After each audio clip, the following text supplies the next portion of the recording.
Good morning, everyone, and welcome to the Creative Birth Strategy podcast and the Creative Birth Strategies house here on Clubhouse. I want to thank Clubhouse, as always, for allowing us to hold this event here every Saturday morning, 8 a.m., every Sunday morning, 9:30 a.m., for providing education, networking, and strategy. My name is Joe Scarice. I'm the founder and host of this group and look forward to providing some insight this morning.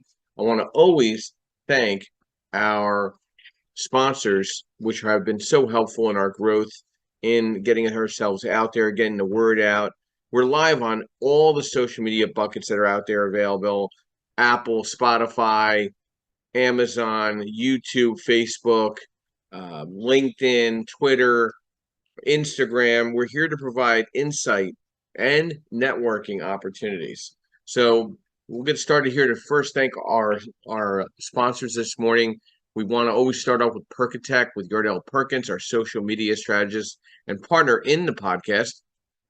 Realty 411 with Linda Pelagas, a national publication for real estate investors and services, as well as national events throughout the country.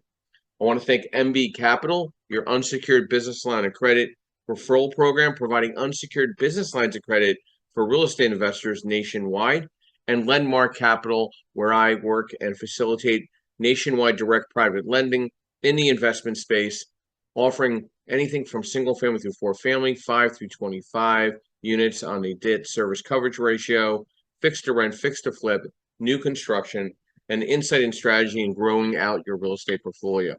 So we'll get started here in just a few minutes and discussing how to choose the right financing for your real estate investment. So I'm going to do a quick thumb and invite a bunch of people's in, see who's out there in the Clubhouse world. Got the opportunity yesterday afternoon to catch up with a lot of work still, a lot of submissions coming in. Surprising enough, a lot of investors coming off the sidelines in the 5-unit through, like I say, 10-unit space. I'm seeing a lot of refinances. I'm seeing a lot of purchases on more the turnkey 5 through 10 unit. I guess like the inventory itself is the competition level in that space has lessened, where I think some investors feel it's too big of a jump for themselves. But I'm really seeing quite a few investors coming off the sideline, identifying the 5-unit through the 10-unit space. I really like that space. I think you don't have as many people jumping at it right now, and I think it could be there could be a lot of poor listing opportunities by agents that really don't know how to list a property such as that. I've seen quite a few on the market, so I'm actually looking myself for opportunities such as that because I feel it's a nice little sweet spot. So let's dive into how to choose the right financing for your real estate investment. So let's first talk about some themes in the market that could shape the investing landscape now and over the next several years. Some thoughts here to kind of throw out there, and then we'll go to some of our moderators, of course.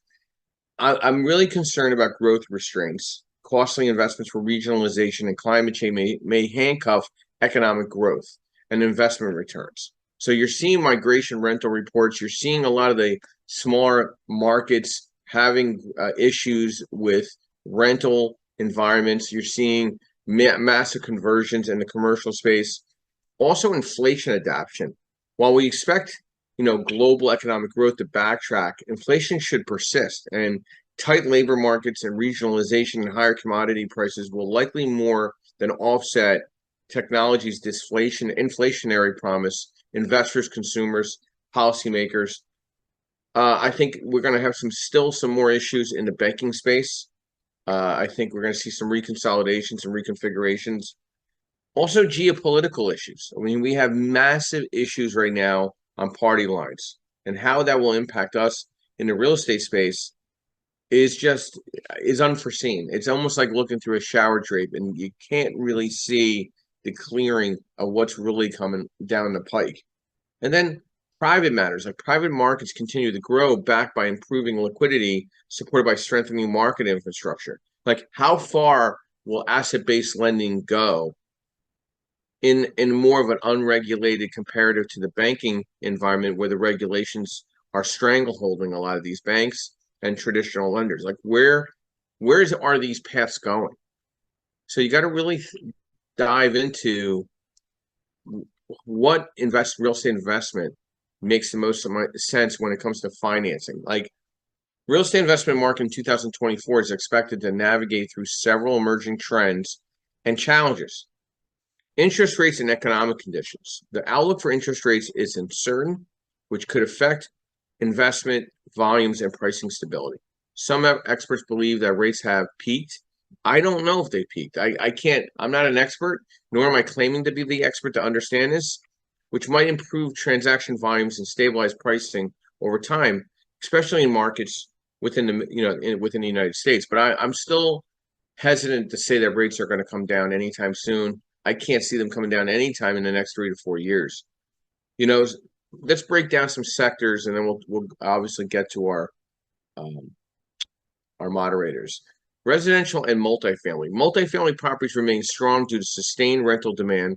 High mortgage rates continue to price out potential home buyers, which is Amy. Do you mind miking for a minute? Oh, I'm so sorry. It's okay. Maintaining pressure on the rental market. However, there's concern over the demand for luxury apartments.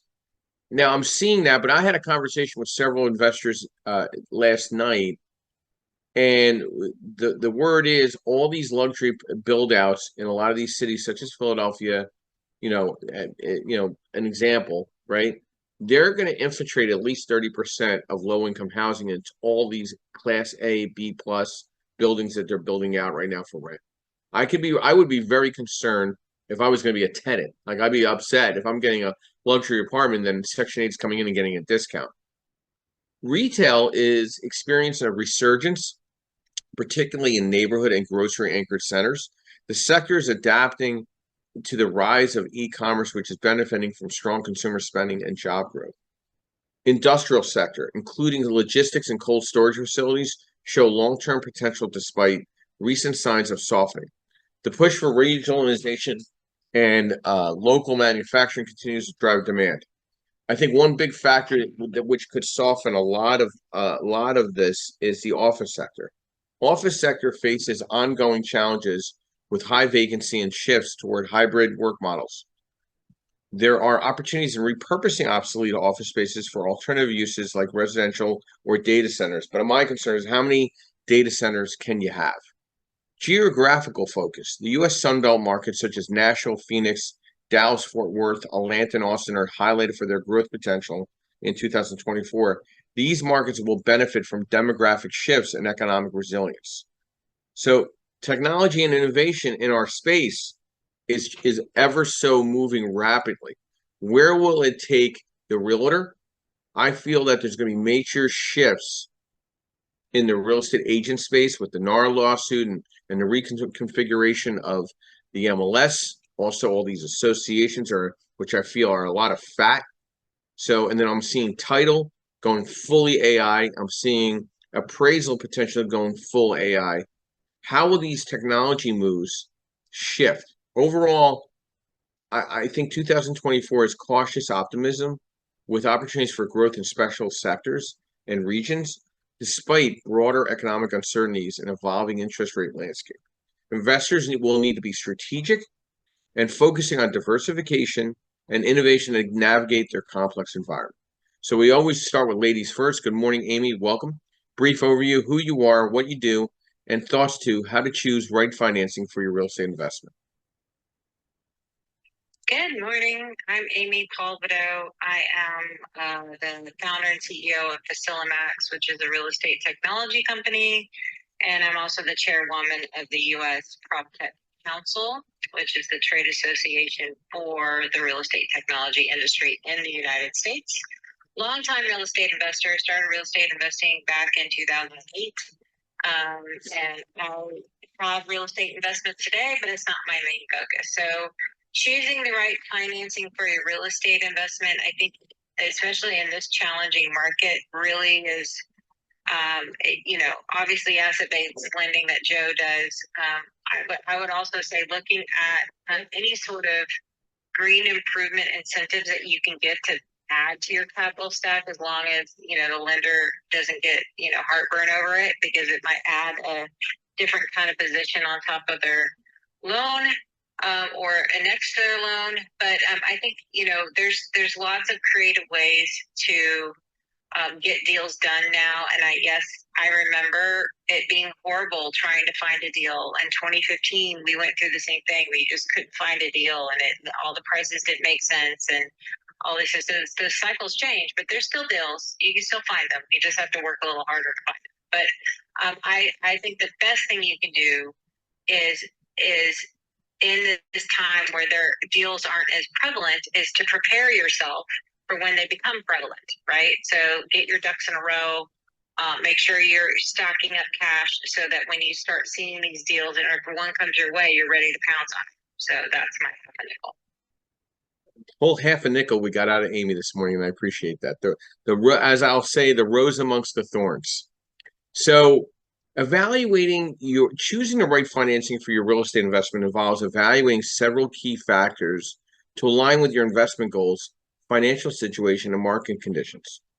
Evaluate your investment goals, long versus short term. Determine if you're looking for a long-term investment, such as a rental property or a short-term flip. Understanding cash flow versus appreciation. This kind of touches on what we discussed yesterday on cash return. Decide whether to prioritize immediate cash flow or long-term property appreciation. Assess your financial situation and circumstances. Credit score. Higher the credit can help you secure better financing and better leverage. Down payment. I had a very deep discussion with a very analytical investor yesterday afternoon, and we dived into what made the most amount of sense. Does it make sense to go with 20%, 25%, or even 30%? He was looking more of a turnkey deal where the property was already rented. There wasn't upside to the deal where rents could be improved in the next cycle. And so we moved the rents up. We went with the DSCR, and we went with the 20% down, because he figured by raising the rent $100 to $125 per unit over the next year, he would capture all his money back in 3 years, and he was okay with that. So, and then understanding DSCR, I know Michelle down below, we just sent her out a DSCR worksheet. Michelle Petty, thank you. Take a look in your email. I sent it out to you. I will also follow with a phone call on Monday morning. And understanding how the income and expense really works. It's not just about principal, interest, taxes, and insurance. It's also about deferred maintenance. It's about vacancy, and it's about property management fee or self-management fee. And then understanding the different financing options. Listen, we're not here to say asset-based lending is the make all or the break all. If you're W-2, conventional loans, FHA loans, if you're a veteran, VA loans, or if you're in rural markets, USDA loans, you could take advantage of those opportunities. Obviously, the commercial loans are there for you to succeed in the investment space, but there's also owner-occupied opportunities to house hack a deal initially. Then there's hard money loans. There's also portfolio loans with local banks and credit unions. Then you could leverage home equity lines of credit or unsecured business lines of credit. And then also there's always seller financing. There's still people out there that will accept the fact that they might have to hold the paper back on a deal in this market if they want to get the number they want. And do a comparative to loan terms and interest rates. Okay, does it make sense to do a 30-year fix? Does it make sense to do a 10-year interest-only loan? Does it make sense for a 5 or 7/1 ARM? I'm not a big fan of the ARM products, but again, you have to consider all viable options. And then also consider market conditions. Like, where is your market going? Do you have to maybe look at a different market? But I really believe that there's enough opportunities in one's market that they don't have to experiment on their first deal across the country. If it's your first deal, stay local, stay close. Identify an opportunity where you can put your hands on the deal and understand the market, understand the community. And then also there's not enough concern or focus on planning for contingencies, reserve funds. Ensure you have enough reserves for repairs, vacancies, and unexpected expenses. And also, if you're going to do a fix to rent or fix to flip, really understand your exit strategy. Understand what your market rent is, understand what your market appraisal value will be on the way out. Consult with professionals, mortgage lenders, real estate agents, financial advisors, attorneys. Don't go on Facebook and see and try to get attorney advice by people that think they're Facebook legends. Okay? Or don't try to get CPA advice from Facebook legends. Retain a CPA, retain a lawyer for a couple $100, whatever it is, to have a consultation or a bookkeeping service. Okay? I don't think people give credit enough to bookkeeping services to buffer between themselves and their CPA. Understand what the pre-approval process looks like, whether it's asset-based lending or traditional lending. These are items that you need to take into careful consideration for your investment strategy, your financial health, and weather the market conditions in front of you. Comparing financing options, consult with professionals. Listen, we're all professionals here, but you don't have to take our advice. This is not an area where we're giving you direct advice. I highly recommend you go back and get advice from your circle of power people that you have created in your power team. It's extremely important. Good morning, Ed. Welcome. Brief overview, who you are, what you do, and thoughts to the discussion this morning, how to choose the right financing for your real estate investment. Morning, everyone. My name is Ed Dowling. I am a preferred partner with MB Capital Solutions. And I have to agree with what you and Amy have been saying. I think you need to keep your toolbox full of different options for financing. You just can't rely on one source or two sources. You need as many as you can, and you have to keep yourself bankable. Your credit score, you have to know your numbers on what you own and what you're making, and profit and loss. Until the right opportunity comes on, you need to be able to pull the trigger fast in this market. So Ed, I know we have off clubhouse discussions about where people seek their advice and strategy. Do you think there's too many self-proclaimed experts out there that have really they don't have the background to support where they're giving supposed advisory on? Like, I'm starting to see other individuals now. I could see them prepping to sell something, or they're prepping to have an event to be able to kind of claim they're a self-proclaimed expert. Do you have concern about that in the local, regional level throughout the country, that where we're having economic concerns, so there's going to be this big predatory movement by individuals to grab onto others that might be, they might need that helping hand. Instead, somebody's going to grab money from them, or potentially just try to get it's a money grab. What's your thoughts there?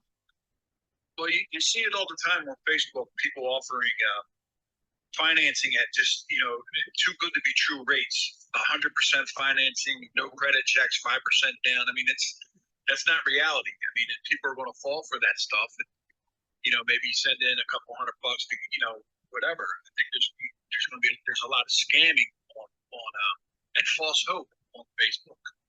And as far as getting advice, yesterday I did put a question out there, and I pretty much knew the answer myself, but I just wanted to hear what others had to say.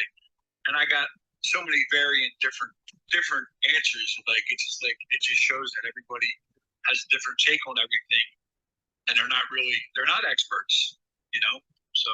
Well, I know the question you posed. Did any attorneys actually give any insight to your answer, or was all self-proclaimed? It was all people. It was just, yeah. It was other realtors. It was different people, some mortgage people, but no attorneys or nothing like that. And I do have an attorney, so I wasn't. I know I'm definitely going to go consult my attorney before I do anything. But I just put it out there just to see, what people thought. Ladies and gents, I really do believe, listen, real estate investor groups, real estate investor associations do serve a purpose for the better good.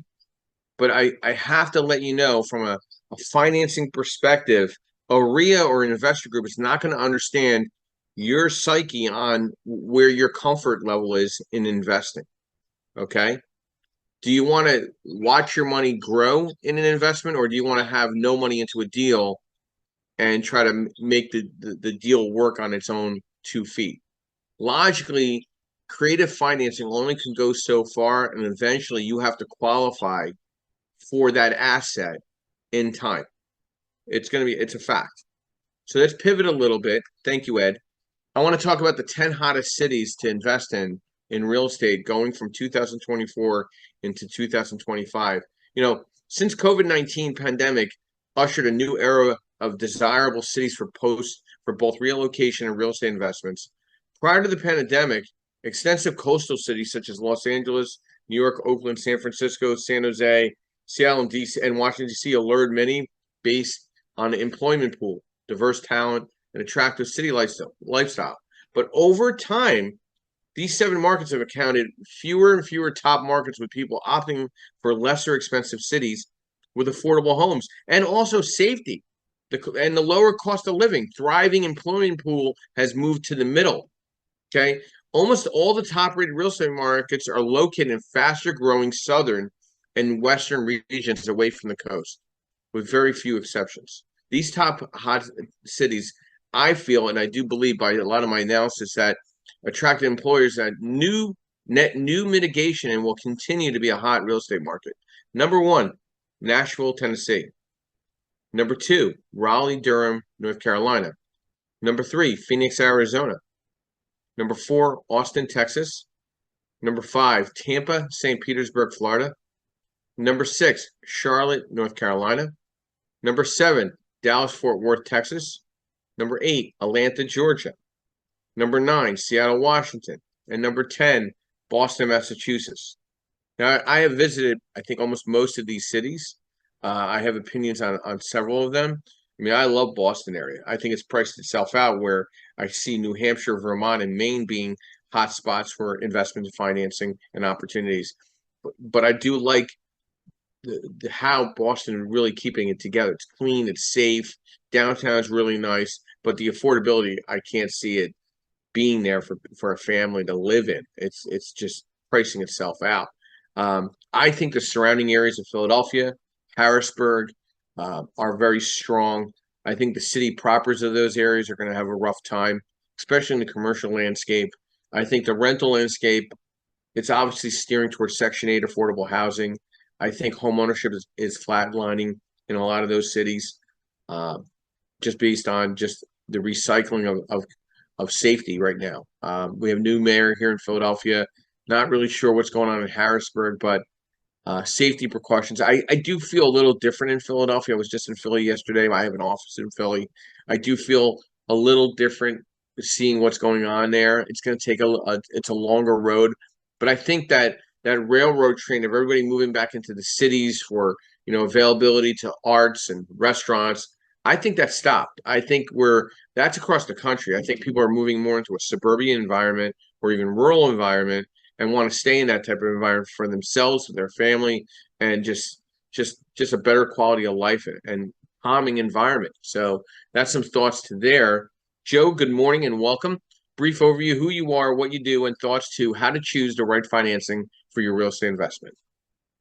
Hey, good morning, Joe. Another great topic that you and I, we don't debate, but we discuss all the time. I'm a buy and hold investor. I've done several burrs. I'm also invest in tax liens in the state of New Jersey. So when it comes to investing and financing, you have to look at the financing that's correct for you, right? And someone mentioned earlier about portfolio loans. I think it was you, Joe, about credit unions, which that I'm working on establishing a very good relationship with a local credit union here that have some flexibility in their products. You need to kind of shop around, right? It also goes into what structure you're willing to take on, as well as your risk base. The risk tolerance level that you'll allow yourself, right? Some people put every property into an LLC, which limits their financing abilities with a regular bank, and some people will hold them in your personal name. And go up to those 10 loans and then worry about moving it into a portfolio loan, which may be better off for someone who's looking to work with a regular bank. So again, I think Ed mentioned about being bankable, right? And it's another investor and I had this discussion all the time about being bankable, right? Someone who's self-employed finds it a little bit difficult, but they're not 100% bankable. And there's some investors that just don't want to deal with all the nonsense paperwork that the regular banks will put you through to get stuff that's warrantable loans, right? So they'll go to the DSCRs and they'll go to folks like Joe, which makes it easier to get. It's based on the asset, the lending that you're getting.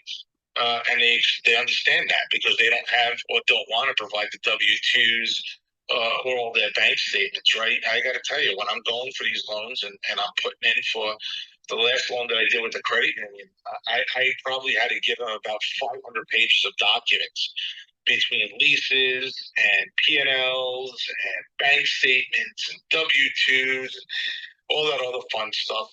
And it takes a little bit of time, but at the end of the day, the terms were worth it, and it made more sense down the road. So I front loaded a lot of work, but it was also towards building a relationship, right?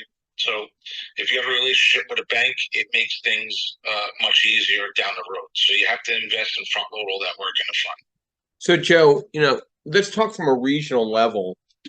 You go to some of the events throughout the region or local. I mean, when you go to these local events, are you actually running into service providers when you go to these events, or is it just a lot of investors? Like, it's kind of funny when I get together with you at an event, I feel like I'm the only lender in the room. Like, why are these service providers not present at these investor events to give insight on real estate investing? I just don't. I'm missing something. Like, is there something else to do at 6:30 in the evening that they don't feel compelled to sit down with 25 focused investors in the market? What's your thoughts on that? Well, this gives me an opportunity to lay something out and also take a shot against you. And you're the older generation, right? And the newer generation is more about work-life balance. And I think that's what it comes down to. A lot of the service providers are at the work-life balance. And I would argue that the younger generation doesn't understand the true relationship building that you work so hard at doing. A lot of the younger generation is not going to waste their Saturday and Sunday morning in doing this type of education content for free, right? They're not going to. But at the end of the day, the industry that they're in is a service-based industry, and they have to go where the people go. I mean, you've been to the bigger events and you've been to the smaller events, right? And I think, and I would argue without even talking about this with you, but I'm pretty sure you would agree that at the smaller events with the smaller crowds, you build a better relationship with those investors in the room, right? And it goes, but that goes with society as a whole, right? If you have a classroom that is 200 students versus a classroom that has 30 students, the 30 students are going to learn more, and it's going to be easier on the teacher to educate those 30 students than on the mass of people. But majority of the service providers are looking at the bang for their buck, that they need to go to these events where there's thousands of people or the hundreds of people show and get their name out there, which I'm not saying there's no value to that. And you could speak more to that than me, but at the end of the day, you want to make a sale, it's about making it connect and building rapport. Well, I'll give you some verses on this stuff. I am old school because I was trained by some really savvy old school professionals. But two, I just saw an event they're having down in Atlantic City. They want $8,000 for a vendor table. $8,000 for a 2-day event. That's $4,000 a day. I can go to an investor group for free and meet 25 very focused investors in all levels of experience and have a much more insightful discussion. I could also provide insight on a podcast such as this and have a follow with one or two professionals that are listening in and hopefully build that relationship out or build a referral program with them. To me, our industries, we're in a very unique industry. We could have multiple streams of income in referral as a professional in our field. Not many other areas offer that or extend that opportunity. So you have to think about this. Like, I have nothing against Bigger Pockets and their convention or whatever they have, that event that you call it, or best ever. But I'm not going to see that. I can't see the cost benefit of paying anything above $5,000 to be somewhere where most likely, if I just go to that concentrated market where those individuals are from, I'm going to run into them anyway. Like, you could literally be in the state of Florida and be at an event every night, 7 nights a week. There's a real estate investor meeting. If you want to live in Florida and live in the greater Tampa area, Miami, St. Pete's, Fort Lauderdale, you could literally be at an event between Orlando and Miami, all that area. You could be at an event every night, 7 nights a week, and not have a night off, and literally meet 25 to 50 different people every day, and build out your buyer list and build out your referral list, build out your CRM. Okay? So really, in this time, when it comes to financing and identifying a real estate investment, you need to stay in the more granular local market to where you're focusing to build out that team. Like yesterday, I needed somebody for one of my clients that needed mold. They needed to do mold inspection and mold remediation. I reached out to Ed. He gave me a contact. Boom. That, because it's local, right? It was local. Now, tomorrow I'm actually having a conversation with a nationwide property management company to kind of broaden my fishnet in helping them grow out their property management presence in various MSAs, which I think is important as well. I don't know where that's all going to go, but we're going to have that meeting tomorrow afternoon around 3 o'clock. But they're very impressed with my social media presence, and maybe we can facilitate a referral program working together. So to me, that's an opportunity for financing exposure to individuals that are in their circle, and vice versa. They don't know anything about my financing options. So I'm not telling you that asset-based lending is the make all, the break all, but it's definitely a unique lane which allows you to see the differences between traditional lending, such as what Joe's talking about with a local credit union or a local bank, or hard money lenders that are pretty much just looking at short-term opportunities. And then there's a whole nother piece, true private money lenders. Like, I have colleagues that put their own money to work that don't kind of fall in any category. They're in their own little island. Now, there's not a lot of them running around. They don't wear an A-frame saying, "Hey, I'm a private money lender." But if you identify somebody like that, they're very reliable sources to growth into very unique opportunities that can probably build you out as a solid real estate investor, whether it's your first deal or your 10th deal. Now, you're going to pay probably higher rates, higher costs to close, but again, if you have that, that's a true relationship building type of lending. Timothy, good morning. Thanks for coming on. Brief overview, who you are, what you do, and thoughts to our discussion this morning, how to choose right financing for your real estate investment. Good morning, Joseph. Thank you for having me up. Good morning, room. Sorry, I swallowed a lot of pollen yesterday. I'm a buy and hold real estate investor. Actually, I'm located up here in the Lehigh Valley. My thoughts are, and I think Ed hit it all, and Ed and Joe hit that nail on the head. Be bankable.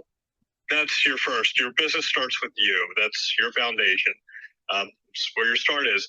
What avenues you decide to go, and then again, knowing your numbers and knowing what your exit strategy specifically will help guide you to whatever avenues you want to take. Joseph has asset money lending. It's a great product. great for certain circumstances. It might not be so great in your circumstance.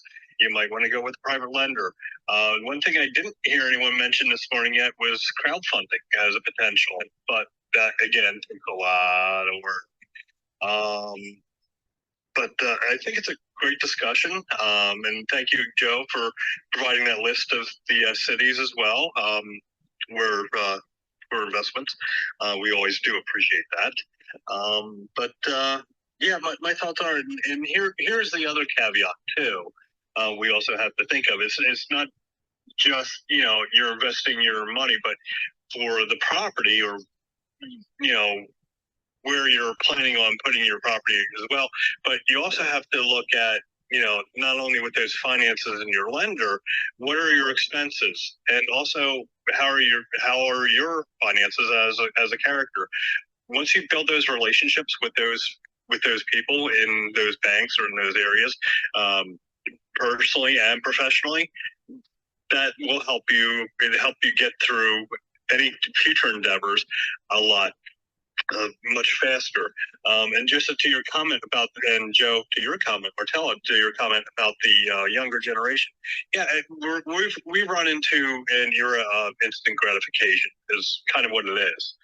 People think they can pretty much snap their fingers and it goes. You remember back in the day when you had the old telephones, when you had to call an operator to connect you to somebody else, and then you went to the rotary phone, then you went to the push button telephone. If some of you are young enough to remember any of that, party lines.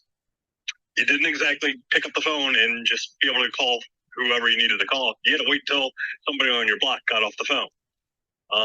So we've now gone to an era of instant gratification to where we now have, well, let's say thinking computers that can call people that you can fit in the palm of your hand. They're not cell phones anymore. They do multiple things. So as time goes on, people get used to the instant gratification. And I think that that's where where things are at, where real estate is not something, if you're looking for instant gratification, you're also going to be looking for either getting instantly broke real fast without having the education and knowledge. And that's where that's key.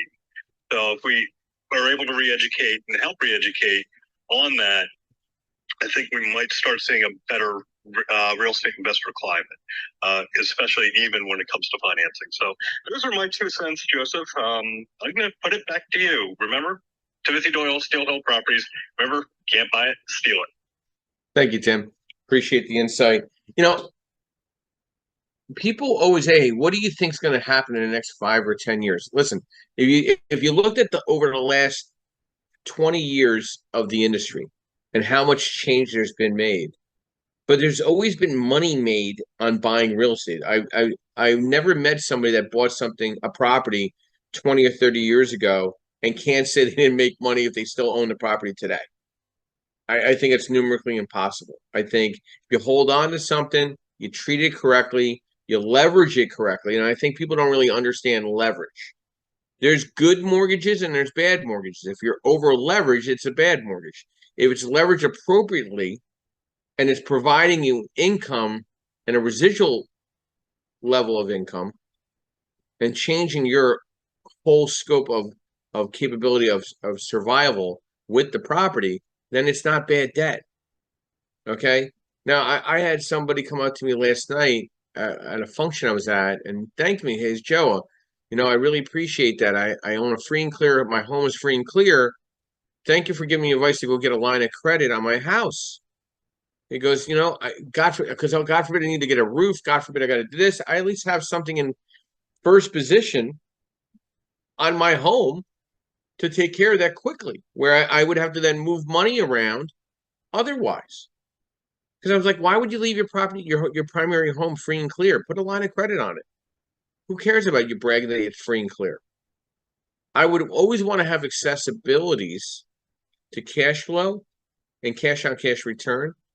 And as long as my property is supporting that and also supporting my pocket in ongoing income, and I'm treating the property correctly, then leveraging any existing assets is not a bad thing. And I know Tim brought up crowdfunding. I'm more of a fan of partnerships in the sense of knowing who you're partnering with and what the partners are bringing to the entity on that deal, and it's outlined by an attorney with a real operating agreement, with a real articles of formation, with a real a letter of good standing on the LLC, a real good IN letter, all that information outlined, understanding the marriage or partnership, and understanding the potential of divorce to that partnership. I think the crowdfunding thing, if it doesn't stay controlled, I think there's too many spoons in the soup, and things could spiral out of control. And that's, I mean, again, it's all about understanding the market and timing as well. You know, market conditions significantly affect real estate financing and opportunities. Stay informed about the local market trends, interest rate movements, economic factors influencing property values. Sometimes timing your acquisition to coincide with the favorable market conditions can result in substantial savings and better investment returns. Regular analysis of the economic indicators and real estate cycles can guide you to make more informed decisions when you buy, sell, or hold properties to maximize your investment potential. Good morning, Linda. Welcome. Brief overview, who you are, what you do, and thoughts to our discussion this morning, how to choose the right financing for real estate investments. Good morning, investors. Good morning, Clubhouse.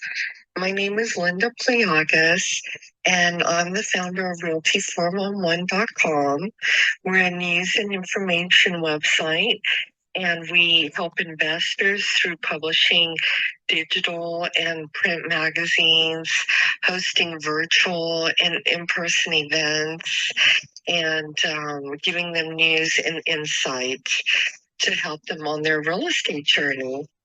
Now, in regards to choosing the right financing for your investments, first of all, an investor has to figure out what their end game is even before buying or financing a property. Some key questions that you need to ask yourself and be aware of are, number one, will you be holding or selling the property after fixing the property? Time is very important because you see some loan products have prepayment penalties that you really need to be aware of. If you know you're going to be rehabbing the property, you need to know if that loan product has a penalty for repaying the loan within, say, 5 years or so. A lot of loan products do have prepayment penalties, so definitely be aware of that. Now, what is your plan with the property? Will you be renting it out and then selling it later, say in 5 to 10 years, to avoid capital gains, or to pay less taxes and avoid that huge capital gains if you sell before the 1 year timeline?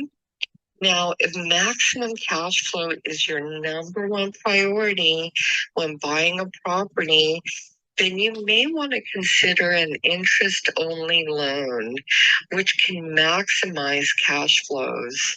I know a lot of investors that will get into a property with an interest-only loan so they can afford to buy the property, because maybe the cash flow isn't that great in the beginning, or maybe they don't have a huge down payment. So one of the ways that they can actually afford to get into a deal is by having an interest-only loan. So those are really valuable, and I would encourage people to explore those loan options, especially if they're having a difficult time buying that first property or expanding their existing portfolio. Now, if you want to collateralize your portfolio for maximum leverage, then you may want to look into getting a blanket loan for your portfolio. Now, that is another option as well, but I would recommend that you really know what you're doing with that, because you're going to be, leveraging numerous properties in one loan product. That can be very dangerous. It could also really highly leverage your portfolio, which could be a benefit. So it just depends on what your needs are and what your goals are.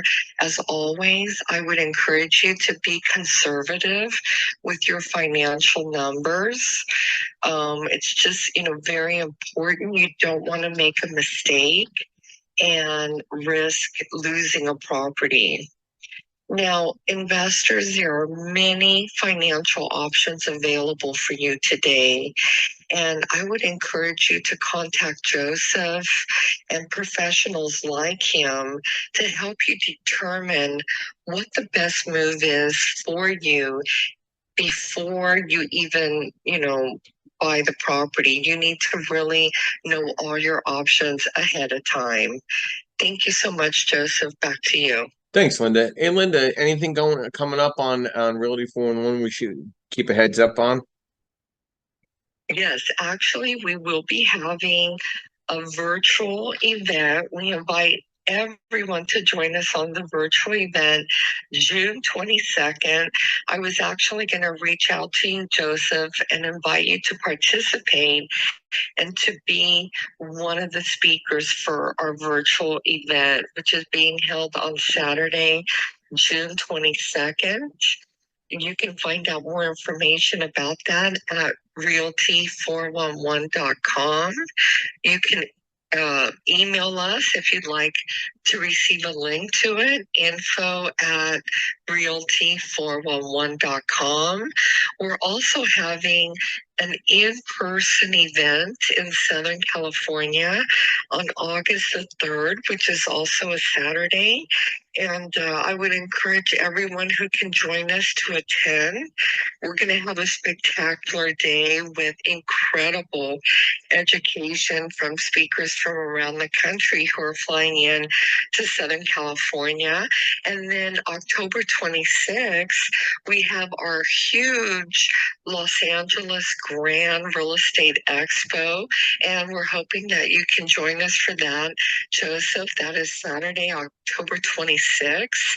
We typically get over 800 investors from around the country that day. And this year, our goal is to have 1,000 investors joining us from around the country for one amazing day of networking, education, and motivation. Thank you. Thank you, Linda. And please send me the details so we can get that event out that's coming up soon. Yes, I spoke at the Greater LA REIA Expo last year. It was really phenomenal. I think I was the opening act for the gentleman that was from auction.com. So very full room, very engaged investors that invested all over the country. All over the country. They had zero borders. They were looking everywhere. All types of opportunities. And, I'm going to touch on a couple things that Linda discussed real quick. The blanket loan idea. There's nothing wrong with doing a blanket loan if you know what your objective is with the portfolio. Okay? You need to understand the blanket loan. You need to understand the repercussions of selling off a potential property off of that blanket loan and how that will cost you from a recasting of the loan. I'm going to give you an example of a loan that I'm working on this week. It's a construction loan I completed 2 years ago for one of my clients. It was roughly $8.5 million construction loan. And he sold off a certain amount of the portfolio, and now he's looking to take some of the properties in. And I'm having a frank discussion with him saying, listen, well, I don't think you should blanket all these properties in one loan because you might want to peel some of these off. Maybe we should do 3 at a time in three properties at per loan, portfolio loan, because God forbid you want to peel one of these properties off, it's not impacting the whole basket of apples. Okay. And we're also looking at a 10-year interest only with a 30-year AM. We're also looking at a 3-year prepay instead of a 5-year prepay. We're strategically putting the numbers in play for him for the exit strategy from most or all these properties in time. Not today, but over the next 36 months, 48 months, and peeling that onion a little bit and seeing where we're going to look at, because we both agree that things will look differently in 3 to 4 years where he built out these properties.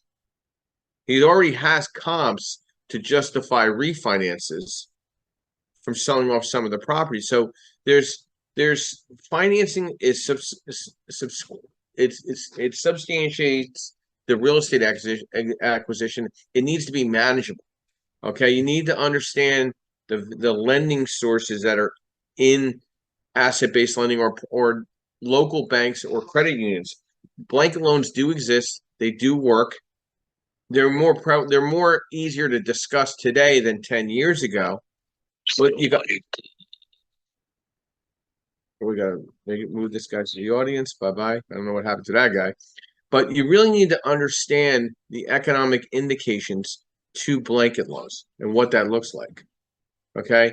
You really need to understand it completely. I want to hold on one second.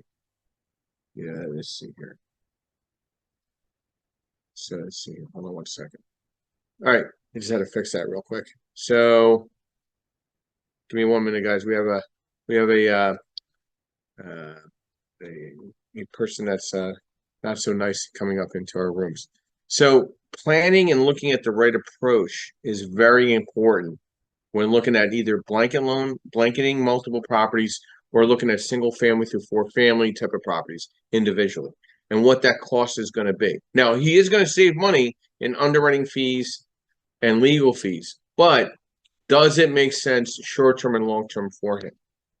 Good morning, Rob. Welcome. Brief overview, who you are, what you do, and thoughts to our discussion this morning.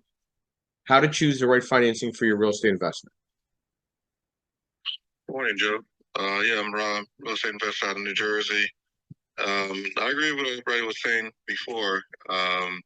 Is that just got to stay ready, especially new investors, because I was a newbie getting to the game a few years back, and the main thing that helped me was just staying ready. So when the opportunity came up, I was able to jump in. Even 2 years back to back, buy a property both of those years. But I'll say staying ready, and then having a close relationship with a lender, because the lender is somebody who can always bounce ideas off. You can always say if there's something new, like when they changed that 5% conventional for the multifamily, I could instead of me just looking online and everything, I called my lender, had my lender break it down and explain it to what I would understand. So I'll say that. I had a quick question. I heard about something because my younger sister is a doctor, and I heard about there's like a medical loan or something for people in the medical space. Have you heard anything about that? Yes, Rob. You should go to your traditional lender to go over that, because I'm not a traditional lender. So Okay. I'm strictly a commercial investment lender. So I'm not going to give you any insight on that. I can't. Yeah, it's not my lane anymore. Well, if it was my lane, I'd go over it. But really, the doctor loans, they've changed a little bit just based on present and future income. So you really need to talk to a traditional lender that's proficient with that. Sounds good. Yeah, but I'll just say just staying ready, and then also having a good relationship with a lender. Those are the main two ways I'll say. Almost anybody can be ready for the right financing when they see an opportunity. Thank you, Rob. Understanding your investment strategy before reaching out to lenders is crucial to have a grasp on your real estate investment strategy. What your strategy focuses on investing into whether it's residential, commercial, or multiple rental units, okay? Evaluating the loan types, what makes sense for you and what your comfort level is. Do you want a 30-year? That's typically where asset-based lending falls. If you want a 15 or 20-year, you got to talk to a traditional lender or credit union or local bank. Comparing interest rates and fees. I'm very transparent about my fees and or cost to a loan. I don't hide anything. There's no cloak and daggers and smoke and mirrors. Assessing lender flexibility and terms. You need flexibility in this evolving market. Checking also the lender's experience and reputation. I mean, I'm very transparent on LinkedIn. I can't really hide. Please follow me. I always post articles and educational insight and um, strategy discussions. I'm here on a podcast every Saturday morning, every Sunday morning. I don't really hide behind anything. And obviously leveraging your professional networks, investor groups and RIA groups and Chamber of Commerces are, I think, very important to kind of understand where the accessibilities are for financing options for real estate investing. I think it's very important. Good morning, Melissa, and welcome. Brief overview, who you are, what you do, and thoughts to our discussion, how to choose the right financing for your real estate investment. Good morning, Clubhouse. Thank you for having me up. This is Melissa King. I'm an owner-operator at One Last Eye LLC, Virtual Assistant Services, and I offer realty, bookkeeping, and admin professional services. I do mostly real estate bookkeeping for my current clients, but I'm a notary and also can offer some business and office management should they need it. To today's discussion, I wanted to bring up the bookkeeping services part. You knew that was going to get me in, didn't you, Joe? I knew it. Many of my clients started investing as small investors, single family homes, duplexes, and then they find that the bookkeeping becomes overwhelming and they seek out bookkeeping services. Our particular services are good for real estate investors because they're usually cheaper than their CPA. And many CPAs I find lately their staff is just overloaded with everything else. So definitely, if you don't want to do your bookkeeping anymore, you want to look into a reputable bookkeeper yourself. Absolutely. My clients, to today's point, my clients use and have used all of these lending strategies that Joe has mentioned here today. It really does depend on your situation and your investing level. I would say there are so many opportunities out there. Really figure out what your strategy is. I love that talk because I'm doing that myself this year, trying to figure out my investment strategy so that I can move forward, get all of my numbers together, get into more of the lender's minds and see what I can do. Because once you're using your bookkeeping, reviewing your financials on a regular basis, and that word bankable, oh, I loved that. You can't get beyond that because bankable is the only way you're going to really be able to have access to cash. And that includes your credit report rating, how you run yourself, your business professionally, etc.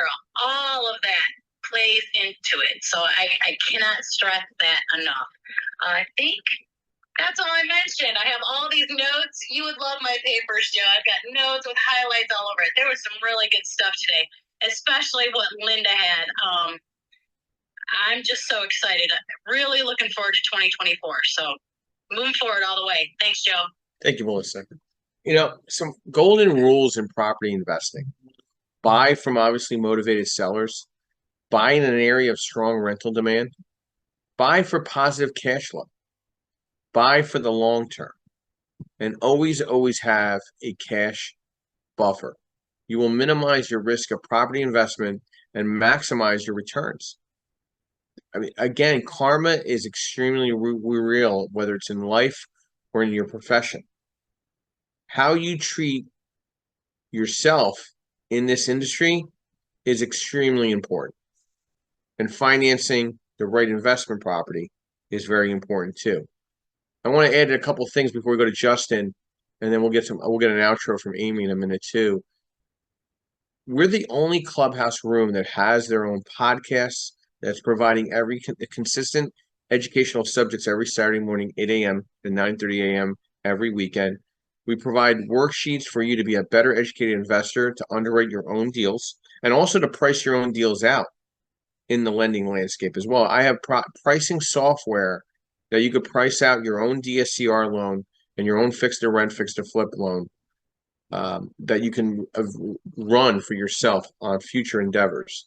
We also have a CE course that provides insight on navigating through asset-based lending for licensed real estate agents in every state in the country. We're also rolling out a new CE course that I'm finishing up the write-up on right now. It's getting submitted to be approved sometime in the next 60 days on wholesaling real estate as a real estate agent. It'll be a 3-credit CE course. I'll be the only one teaching this course out there nationally for the time being. So, because it's, once you write one and you get it published to be accredited, other people can pay into grabbing that course to teach it for themselves. But right now, I will be the only person CE accredited teaching this course on wholesaling real estate for real estate agents. So I'm excited about that. We're at our 41st loaded podcast on the Creative Birth Strategies site. So we're getting to that ultimate 50 mark and then the 100 mark, and we've had national events with Linda and Realty 4-in-1. So we're there to hopefully provide a consistent theme for everybody that's staying engaged with our group every Saturday and Sunday, 8 a.m. and 9:30 a.m. every Saturday and Sunday morning. Justin, good morning and welcome. Brief overview, who you are, what you do, and thoughts to how to choose the right financing for your real estate investment. Or should we buy that little tract of land that you private messaged me on Instagram? Justin, are you there? Justin going once. Justin going twice. He sent me this little funny thing. It was really funny. Yeah, somebody got scammed in buying a little piece of land for $9,100. It was pretty funny, but I guess he's busy with something. He can't come up. So, Amy, little outro to all the thoughts that we were discussing this morning on how to choose the right financing for your real estate investment. Yeah, I think the gist of the room was really about being creative, looking for multiple options, don't walking away if you get turned down from your first no, right? You can't do that. Conventional is probably not going to work right now. So, and it's also about being prepared for when those options or those opportunities come your way. There's a plethora of financing options that are available to you as a real estate investor. You just need to do the hard work of going and finding them. So and you should. This should be investor 101. Your job as an investor is to know what financing options are available to you, and if you aren't doing that, you're not doing your job. So that would be my other half a nickel. Thanks for having me. Now we have a full dime from Amy this morning. I really appreciate it, Amy. Look forward to seeing your upcoming podcast here on Clubhouse too as well. And Ed, your outro in regards to how to choose the right financing for your real estate investment. A lot of great things were touched on, but also going back to being bankable is, build a relationship with your local community banks and your credit union before you have a deal. Like go in there and show them what you have and everything, and be bankable with them before you have a deal. This way you can just say, hey, I got this deal that's going. It saves a lot of time. And also about self-directed IRAs. Like a lot of people don't know about them, so you need to educate them to become your own private lender. And and like you said, it's all about building relationships with them and showing them the benefits of, because there's a lot of people who want to get involved in real estate, but they don't want to actually buy properties and flip properties and things like that. And this is a way for them to do it. Thank you, Ed. Appreciate that for your insight. Linda, your outro to how to choose the right financing for your real estate investment. Yes, good morning.